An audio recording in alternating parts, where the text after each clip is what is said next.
5 dicas para adultos que querem aprender idiomas. Hallo Leute, meu nome é Tatiana, eu sou professora de alemão e aqui está... Eu sou Aline, sou professora de espanhol. Como estão? Hoje nós vamos falar de algumas dicas para aprendizado de pessoas adultas, ou seja, pessoas que já não estão mais na fase de aprender os idiomas simultaneamente, como crianças bilíngues, que já passaram de uma certa idade e querem aprender um idioma como um segundo idioma. Ok, e quando a gente está falando já passaram de uma certa idade, não é pessoas assim, na terceira idade. Estamos falando de adultos que querem aprender línguas. Sim, o que não impede também serem pessoas mais de idade. Também. Porque todo mundo é capaz de aprender, não existe idade para aprender. Ok. Então, assim, eu vou começar com a primeira dica e ela seria usar sempre de relações para aquilo que você aprende. Então, por exemplo, eu tive uma aula hoje, uma aula de alemão, onde eu aprendi sobre comida. Eu vou tentar encaixar esse vocabulário naquilo que eu, Tatiana, gosto de comida. Então eu vou falar, eu gosto de tomar café com leite no café da manhã. Eu adoro comer geleia de frutas no café da manhã. E assim por diante. Porque o nosso cérebro, ele tem essa facilidade de conectar com aquilo que já existe nele. Então, sempre pegar aquilo que aprendeu e colocar no seu dia a dia. E também assim, quando a gente está aprendendo uma língua, é assim, um pouco falho você achar que você vai poder pegar todo o vocabulário do idioma e aprender ele num começo, assim, você não vai conseguir aprender tudo. E também você não precisa aprender tudo. Então você precisa aprender aquilo que você gosta, aquilo que você não gosta em relação à comida, né? Então eu vou saber assim, o que eu vou pedir e o que eu não vou pedir, que é importante você também saber aquilo que você não gosta. Então, não vamos colocar aquela lista enorme de vocabulário, você vai colocar uma relação a você mesmo, né? Exatamente. Nossa segunda dica número 2, seria assim: as línguas, elas também têm aquelas frases montadas, é aquela coisa mais cultural, não é só o vocabulário que eu vou saber ele pelo dicionário. Então, essas frases às vezes são mais difíceis de entender. Você tem que pegar uma frase daquelas, aquela frase que significa uma coisa diferente, e tentar usar ela no seu dia a dia. Não é pegar um montão de frases, você pegar um montão de vocabulário, mas escolhe uma, duas, e tenta ir colocando no seu dia a dia. Você vai falar alguma coisa, já que a gente estava falando de comida, e você pode falar, nossa, eu gostei muito desse prato. Você pega aquela frase na língua que você vai estudando e usa ela. Se você for uma pessoa assim mais descolada, que não tem vergonha de falar, você pode realmente falar a frase. Então, se estiver lá com seus amigos, na reunião, comendo em casa, você vai lá... o marido. Você vai lá e fala na língua, né? Mas se você for assim mais reservado, você está, não sei, com os colegas de trabalho, você não vai sair falando em outra língua, mas você tem que pensar nela. Então, pega aquela frase e vai usando ela no seu dia a dia. A terceira dica seria: sempre ache o seu jeito de aprender. Não existe uma receita completa para qualquer pessoa aplicarmos agora uma estratégia de aprendizado que vai dar certo para todo mundo.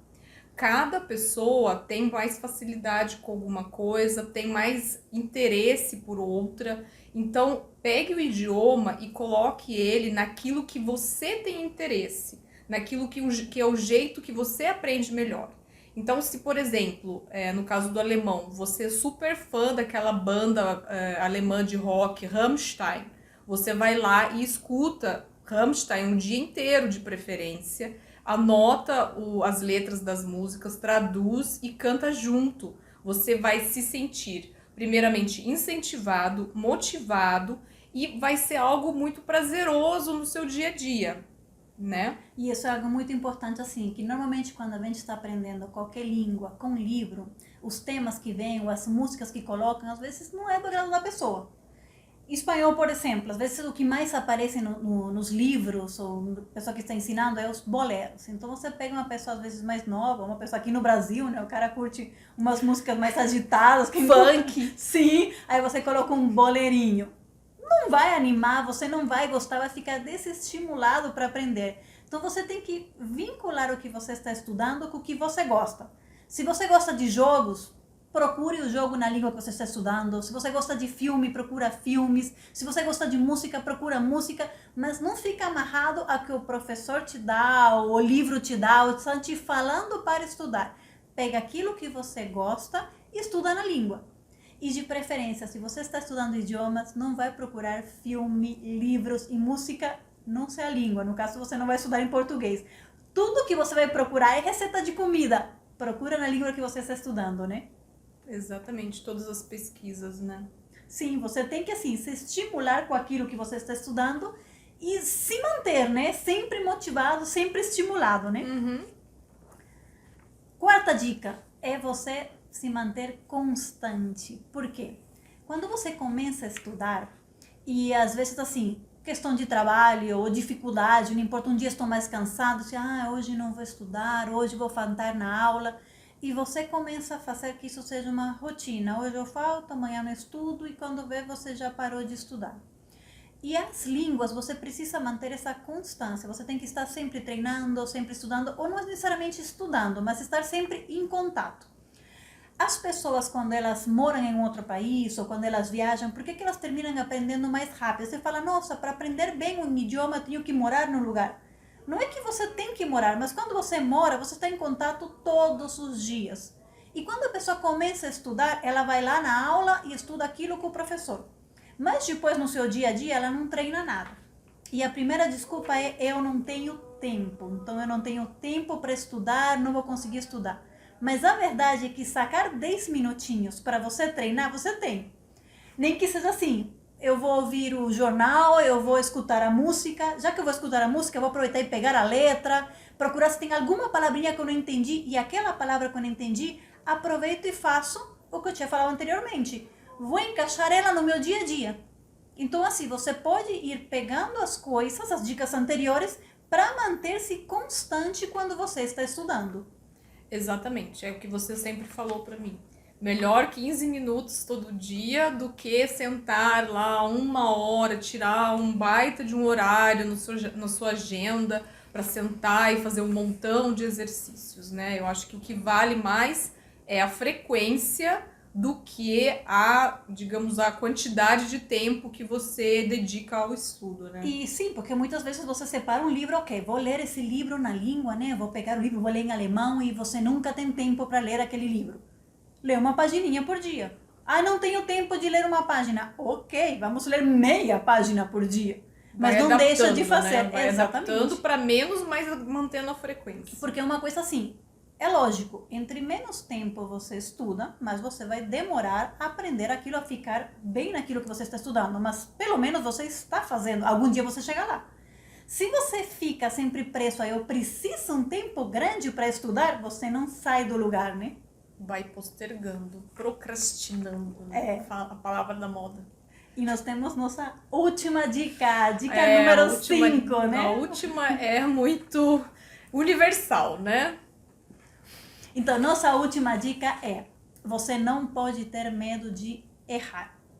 Você não começa a estudar línguas achando que você vai falar lindo, bonitinho, e tem aquela história de aprenda em 1 mês, 2 meses, 3 meses. Aí você começa a treinar e não sai. Você vê, nossa, faz 6 meses que eu estou estudando e eu não consigo falar. O tempo de cada um é diferente, a facilidade de cada um é diferente. Então, assim, você não pode achar que você vai ser igual aos outros, você vai ter que se dar o seu tempo e não pode ter medo de cometer erros. E não pode desanimar, porque eu não estou falando bem, então melhor eu parar, ou porque o coleguinha do lado fala melhor do que eu, ele aprendeu mais rápido. Então, você tem que encarar, estudar algum idioma sabendo em que eu vou cometer erros, eu posso demorar, pode ser que seja difícil, e se você já começa com essa ideia de que pode ser difícil, quando você encontra dificuldade, você não vai desanimar. E passa aquela vergonha, e fica com mais vergonha ainda de ter falado errado. Eu acho que eu sempre falo para os meus alunos, se você perder a vergonha e começar a falar um monte de besteirol para todo mundo dar risada da sua cara, eles não vão estar ganhando nada, mas você vai estar ganhando o aprendizado, porque o erro, ele faz com que a nossa atenção se concentre. Então você errou, o seu cérebro dá uma alertada e você tem um momento ali muito curto onde o aprendizado é potencializado. Por isso que quando a gente está num outro país, a gente parece que suga, né, o conhecimento, porque o cérebro, a gente está sempre em estresse, a gente está sempre estressando o cérebro para que ele não passe mais vergonha, né? Então eu sempre falo, passe em vergonha mesmo, porque você tem que assumir, você nunca vai falar 100%, não vai ter um conhecimento 100% se você começou a aprender um idioma já numa idade adulta, né? Tudo bem uma criança que nasceu num outro país, foi criada bilíngue, são situações diferentes, mas um adulto que começou a estudar depois de uma certa idade, ele sempre vai ter um sotaquezinho, ele vai ter falta de vocabulário, ele tem uma visão do mundo diferente, ele não vai, às vezes, entender alguma piadinha, e isso vai sempre fazer parte da sua vida. A questão é de como você encara isso. Se você encara isso como algo dado e algo que faz parte do aprendizado, só você tem a ganhar, faz né? parte. E olha que isso é uma coisa que às vezes trava os adultos quando estão estudando. E mesmo quem viaja, que fica um tempo morando fora, às vezes não volta falando tão bem. Porque adolescente ou criança, eles não têm essa trava, essa vergonha. Errou, todo mundo riu, fala de novo, não tem problema. Agora, você chega a falar com alguém num café, numa padaria, numa loja, aí você vai falar, a pessoa não te entende. Aí você repete, a pessoa te olha com cara estranha, assim fica esquisito, né? Aí você já não quer falar, né? Já a próxima vez você chega e fala assim, eu quero esse aqui. Já não fala mais. Então, assim, não fica com vergonha. Não te entendeu? Repete, fala de novo, vai lá e procura com alguém, tenta treinar a pronúncia, né? Mas não fica com vergonha de errar. Bem, gente, acho que são essas as 5 dicas que a gente deu hoje. Espero que vocês tenham gostado. Ich wünsche euch alles Gute und wir sehen uns beim nächsten Mal. Entendieron todo lo que dijo, ¿no? Porque yo no entendí nada. Pero vale. Adiós, hasta la próxima.